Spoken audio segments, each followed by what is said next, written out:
Hello and welcome to a Reading Reveries special edition that I'm calling Rambles because that's what I'm exactly going to do for the next few minutes. Ramble, chit chat, get chatty Cathy's with a guest. On this fest, Professor Rohini Kar is joining me to talk about a burning social issue prevalent in India and Southeast Asia, an issue that is close to both Rohini and me, both of us being feminists at heart. But before I get on any further, Rohini is a talented and a dedicated academician, and by profession is a professor in history at a local college. She specializes in religious history. But mostly, she has been a dear, dear friend who inspires me on a regular basis for just being who she is. So, recording this conversation felt like pressing play on one of our daily chats. Of course, in a time of physical distancing due to the coronavirus epidemic, we had to do this over the phone, so the audio might be a little tottering, but I'm sure you'll keep up.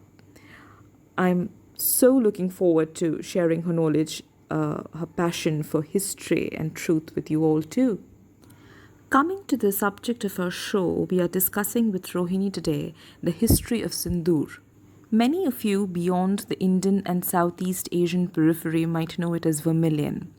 The wearing of Sindoor or Vermillion is a traditional and social compulsion, especially for the Hindu married women, spanning across most of the Hindu cultures, given India is a land of diversities. And the Bengali culture is one among many such. Today actually marks the beginning of a new year in the Bengali calendar, and both Rohini and me, being Bengalis, decided to talk about the history of Sindoor for the occasion. Not propagating the tradition, rather questioning it. Many urban independent women today are attempting to challenge this particular tradition, but it's not easy. There are lots of women, the majority in fact, who do not want to flaunt sindoor as a symbol or mark of marriage that a woman has to bear, but are forced into it more often than not, giving into social pressure in the name of the well-being of the husband, in the name of auspiciousness. So, while we pass no moral judgment on a woman's choice of adopting or discarding the tradition, we think a historical awareness of the subject is necessary in the least. Questions need to be asked at least. Questions like how did Sindoor come to be? Why was it associated with Hindu marriage rites, making it a compulsion for women to wear Sindoor on all occasions, all their lives? And perhaps what were or are the repercussions of this tradition? I think this is what we are trying to understand in the span of a very short conversation today. So let's get on with the show. Hello, Rohini. Thank you so much for being on this first special edition of Reading Reveries and agreeing to ramble and discourse on the history of Sindoor, a subject close to both our hearts, I suppose. So, welcome to the show. Thank you, Kosturi, for having me on your show. I'm delighted to be a part of this. Believe me, the delight is all mine, the honor is all mine, and I absolutely won't take anything else for it. I insist. Thank you for being here today with us.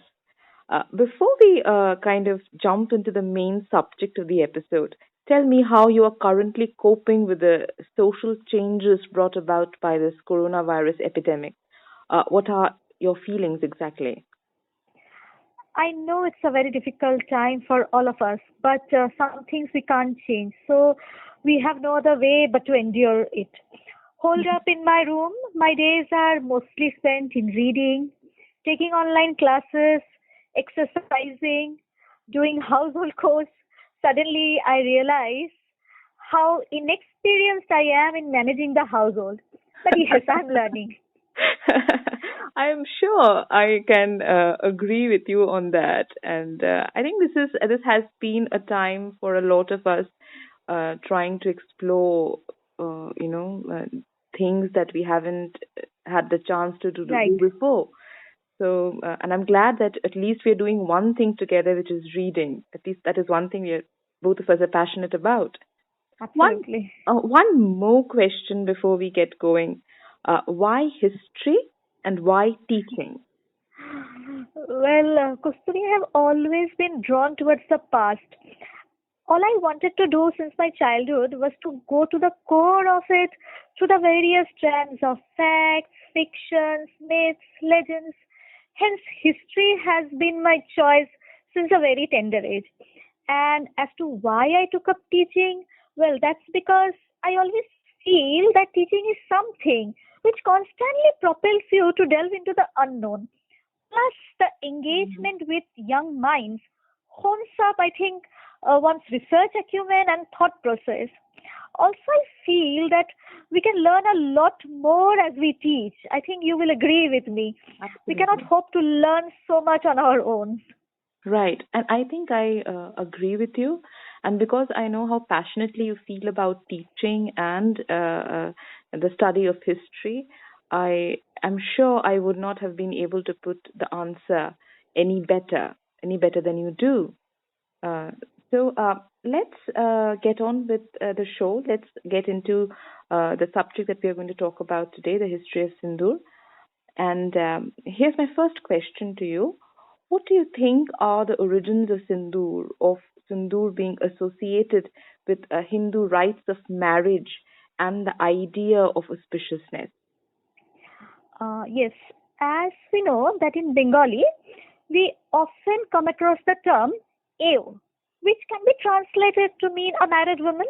Hmm. Now, being a married woman, one has to wear certain symbols that are specifically designed to proclaim her marital status and make it crystal clear to the onlookers that she's an AO or a Shodoba.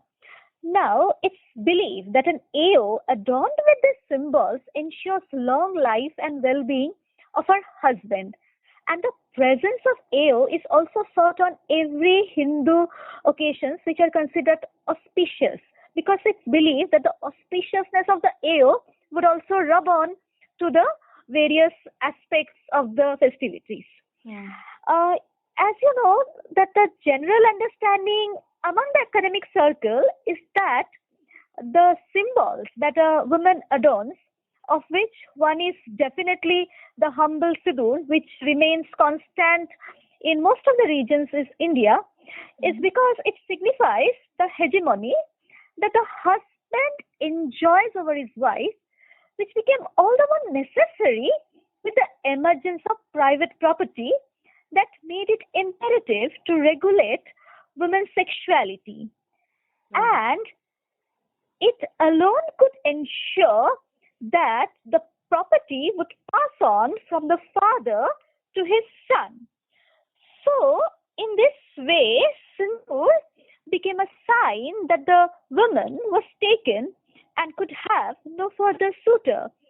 Now, many think, and probably rightly so, that Sindoor actually carried vestiges of intertribal warfare when the victor would carry away the women along with the cattle of the rival tribe by striking her so hard on her forehead that she would bleed, and in the process marking her as a thing won as a prize. Now, this is the general assumption. I we all kind of know, most of us at least know a little bit about this, but believe me, every time I hear this, it's shocking to think about all the violence, all the blood involved in this kind of an objectification of womankind, where they were compared with cattle, branded in such a fashion. And anytime I think that if I were a woman back then living in such a similar society, it frightens me and horrifies me. It's not a good feeling at all. Absolutely. It feels like that the women's bodies were battlegrounds. But, Exactly. there is a twist in this. I Mm-hmm. mean, as there are various sources which suggest this, plus the renowned Indologist Shukumari Bhattacharya, she pointed out that the Vedas, which represent the oldest strand of Sanskrit literature and which are accorded the most sacred status by the Hindus, Hmm. they do not mention the use of sindoor or any such symbols worn by a married woman. Oh. Yes, and it further says that in ancient times among the Aryans, instead of the bride being decked in red, her usual bridal attire would be white, and she would not also wear any metal jewelry. Instead, she would wear all ornaments made of flowers. This And is very intriguing. yes, that is what that intrigues me also, because nowadays marriage cannot be officiated with the bride being decked with kilos of gold. So Exactly. this is indeed interesting. And further, Shukumar A. Bhattacharya pointed out that the auspiciousness that we associate to Mhm. Sindoor Mhm. worn by a married woman is also not very old and perhaps not Indian as well. For she thinks that what we call today Sindoor is something that came from China around the 5th century of this current era. And Uh-huh. the idea that red being the color of auspiciousness was actually prevalent in China and the Southeastern Asian regions. And it could be that red sindoor, being the color of auspiciousness, came to be adopted by the Indians following the idea prevalent in China. This is one assumption. I mean, this is very interesting, intriguing. But tell me, how did this tradition, this custom of sindoor being associated with auspiciousness, and if it was imported, if it was an imported idea, become popular over time in India? Why do you think it is still popular? Because the Hindu marriage is not considered complete without sindoor even today. Yes, you are absolutely right.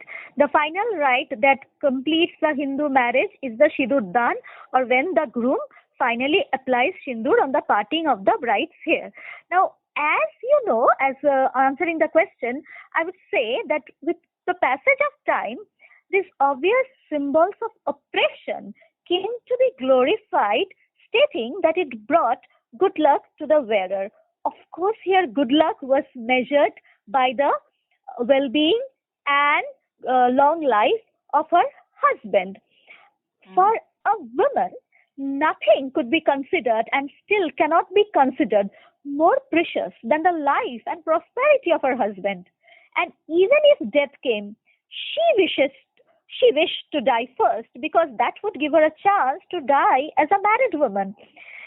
Even the brothos, or the vowed observances that girls from a very young age are encouraged to perform, highlight such desire from the part of a woman. They are not afraid to die, they are just afraid to die as a widow.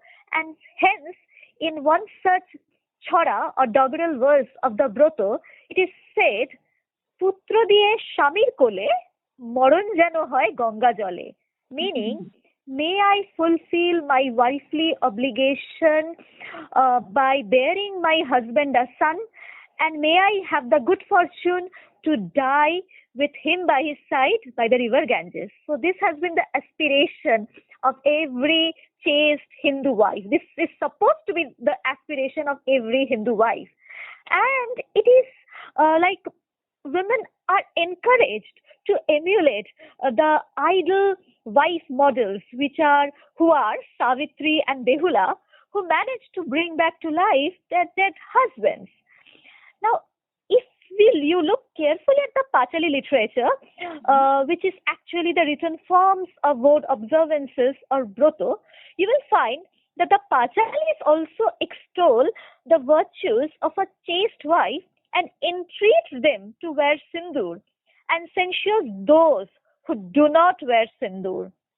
And it says that one of the reasons why there are so many problems in the world is because eyotir chinno সিঁদুর শাখা না দেয়, means women who refuse to wear sindoor or shakha, that is conch shell bangles, they are one of the reasons for so many disasters in this world. So basically, what was happening is that myth was being passed on as fact, as history. Absolutely, Wo- absolutely. And women were being manipulated to believe this as truth. Absolutely. It's a case of factualizing the fiction. The area becomes fiction and facts really became very blurry. Right. So this was probably because women back then were mostly illiterate, being denied any institutional education or any access to knowledge which men had access to. Don't you think?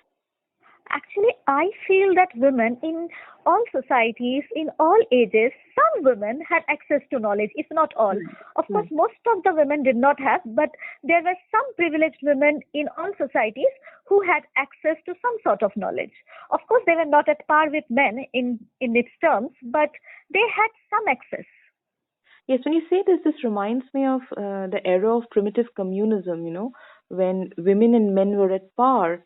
And I think the sense of women's independence was curbed only with the rise of patriarchy and probably the rise of property rights. What do you have to say about that? You're absolutely right because as far as we can say, women enjoyed freedom or were at par with men in the hunting gathering stage because at that point of time both of them were engaged in hunting gathering. Both of them were actively engaged in sustaining themselves. So Right. they were active partners of their men, but gradually with agriculture becoming prevalent and with private property being entrenched in society, women Mm. were gradually dissociated from the modes of production and on everything, had to depend for everything on her husband, who was just like her lord, and hence she had to accept his dominance over her. Even nowadays, in Bengali marriage, after, when the bride leaves for the groom's house, on the day of Bobhat, that is the day where the bride is supposed to feed all the relatives with rice, on that very day, the husband says that আমি তোমার ভাত কাপড়ের দায়িত্ব নিলাম, means the husband takes all sorts of responsibility of his wife. So this is what that has been going on. And the wife has has to basically depend on the husband for every little thing. That's the idea. Absolutely, yes, that's the idea. So what do you think are the present day repercussions of this custom of, wearing sindoor and the sindoor being a compulsion for married women? Well, I think you would agree with me that mainstream popular movies have played their part in singing virtues of Sindoor, where female protagonists have been shown to exhibit exemplary courage and save their husband from all possible dangers, even from death by the power of Sindoor, which actually makes the woman invincible when it comes to protect the husband's life and her chastity, but not her own life. In fact, such is the power of Sindoor that even a pinch of it, just a pinch of it, can outvalue all treasures of this world if we are to go by a very popular line of an equally popular and super hit film where the heroine, being baffled that her suitor does not know the value of sindoor, utters the famous line, "Ek chutki sindoor ki कीमत tum kya jano." I am actually reminded, brought back to a little bit of a reality because of this humorous anecdote that you put forward. So basically, what happens is that the woman has no courage, inherent courage, and all her courage depends upon or is drawn from, the marital symbol of sindoor, which is entirely external. So she is Yes, not courageous herself, but has to depend on the power of sindoor to suddenly become courageous and face all the problems that can protect, her husband. absolutely. And I feel you and I can increase our courage quotient by dabbing some sindoor on our forehead as well. Oh my goodness, that is going to be sheer blasphemy. Once we walk, both of us single women walk into some ceremony with sindoor on our, in the folds of our hair. I mean, that's going to become some kind of news that is going to be kind of, covered by the media maybe, and it's Yeah, going to be a big hit. a welcome diversion from the Yes. corona news. I suppose so. I suppose so. Yes, a welcome diversion. And in spite of all the coronavirus news that is going on, this will get a big hit, in Yeah, India at least. I'm sure. Yes, and this also brings me to the idea that Sindoor itself is not problematic as a cosmetic, isn't it? Because Yes. I could walk out with using a lipstick anytime, anywhere. Mm. That wouldn't mean Absolutely. anything, but me being an unmarried woman wearing sindoor in the partition of my hair or in the folds of my hair would be something that is absolutely odd and out of the mannerisms of society.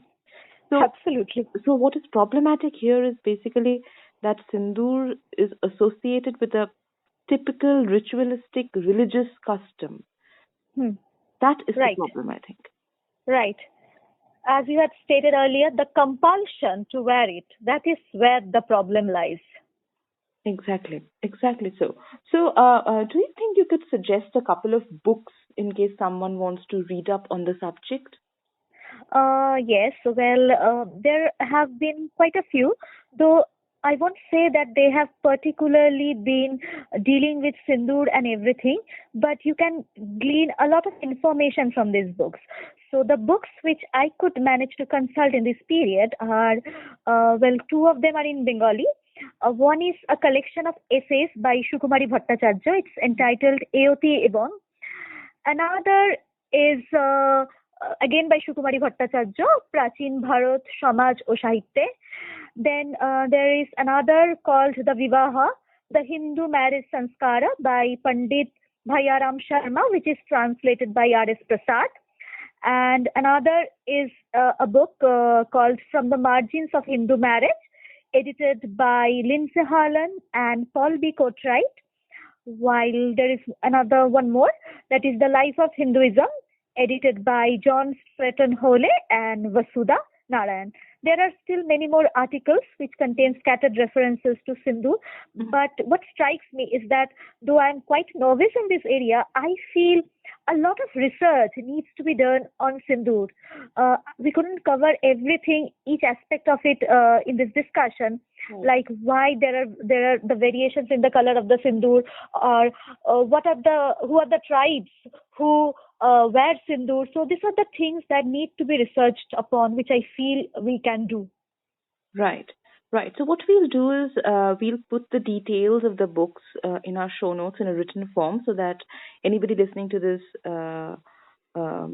video would have written documentation for what they can read if they are trying to Yes. have some access to the subject.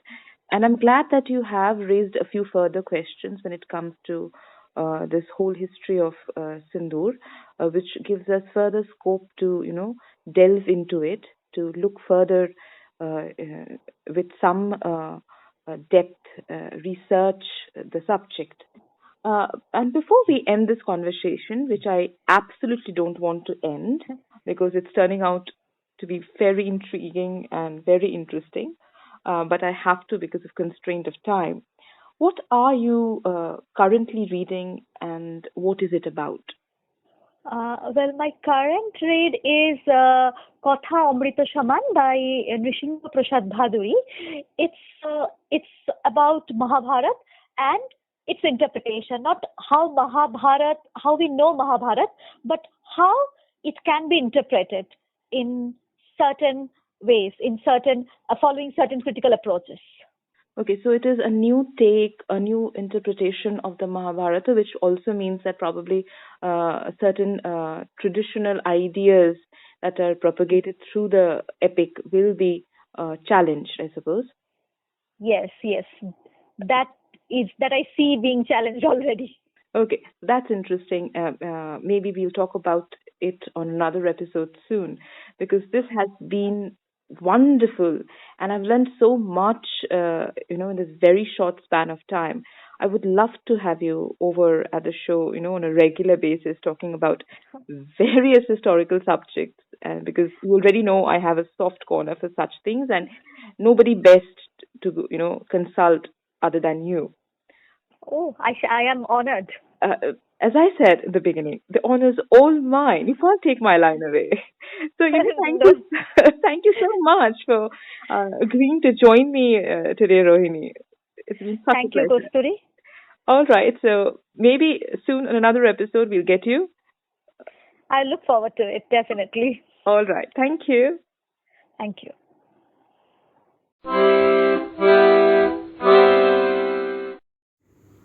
So that's it for today's Rambles special. If you have any questions or arguments, put them in the comment section and I'll request Rohini to answer them. Remember, these episodes are also now available on YouTube to make sharing easy. Also, do let me know how you liked the special episode. And thank you so much for joining me today. I will be back soon with another regular episode of Reading Reveries. Until then, stay in touch, keep healthy, and lots of love.